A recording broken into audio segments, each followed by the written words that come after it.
kenapa setiap bahagian khinzir banyak kegunaannya? Well, pertama, bagaimana Allah Subhanahu Wa Taala menciptakan setiap perkara di dunia ini, dia ada manfaat-manfaat tertentu. Dan kita kena faham, bila mana Allah Subhanahu Wa Taala membenarkan sesuatu, dia adalah baik untuk kita. Tapi bila Allah tak membenarkan kita, dia adalah tidak baik. Dan malahan lebih dari itu, dia adalah satu ujian untuk kita. Saya bagi contoh. Saya pernah bagi jawapan bahawa khinzir ini Allah tak bagi makan sebab adalah ujian.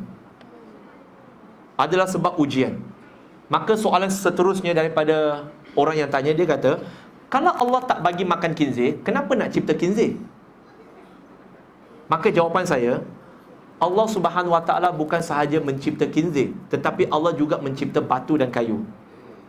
Ini bermaksud tak semua benda yang Allah ciptakan untuk makan. Faham ke? Tak faham lagi? Tak faham lagi? Allah tak menciptakan segala-galanya untuk dimakan. Ada yang diciptakan untuk dimakan, dan ada, contoh khinzir, sedap tak sedap? Adik-adik tak boleh nak jawab. Adik-adik, tuan-tuan perempuan hanya boleh jawab kalau pernah makan. Memandangkan tak ada siapa di sini pernah makan, maka anda hilang kelayakan untuk cakap atau sedap tak sedap. Saya je layak, melainkan ada mu'alaf lain yang pernah makan. Okey? Dan saya berani kata, daging khinzir sedap. Sedap. Kenapa?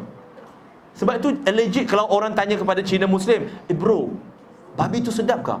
Saya jawab, kalau tak rasa sedap, lu ingat aku makan 22 tahun? Mesti sedap lah. Sedap. Semua boleh makan. Lidah dia, telinga dia, darah dia, semua settle. Daripada hidung sampai ekor, semua boleh masak. Yes? Boleh. Maksudnya, Allah Subhanahu Wa Taala jadikan banyak benda halal, tapi Allah hanya kata, ini saja tak boleh makan. Dia seolah-olah kita kata, kalau di Malaysia maksimum 110 km, kenapa kerajaan membenarkan kereta yang boleh dibawa 280 km saja dibawa masuk? Bukan kata 280 tu kau kena bawa 280. Kena ikut undang-undang. Untuk ujian kepada kamu, kamu nak ikut undang-undang ke tak nak? Itu je. Kita bila nampak AES, slow down. Lepas habis AES, jalannya lagi. Tapi kita kena faham, Allah punya AES ihsan, merata-rata ada. Innallaha kana alaikum raqibah. Sesungguhnya Allah Maha mengawasi. Jadi ada hikmahnya kenapa Allah SWT jadikan khinzir itu banyak kegunaan, sebagaimana Allah menjadikan pokok kelapa itu banyak kegunaan. Pokok kelapa itu halal, tapi khinzir tak halal. Maka terpulang kepada manusia, sama ada dia nak menjauhi ke tidak, nak mengambil manfaat daripada dia.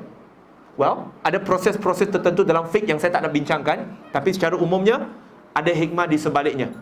Lebih kepada ujian kepada kita sebagai orang yang beriman, iaitu menjauhi yang ini saja. Okey?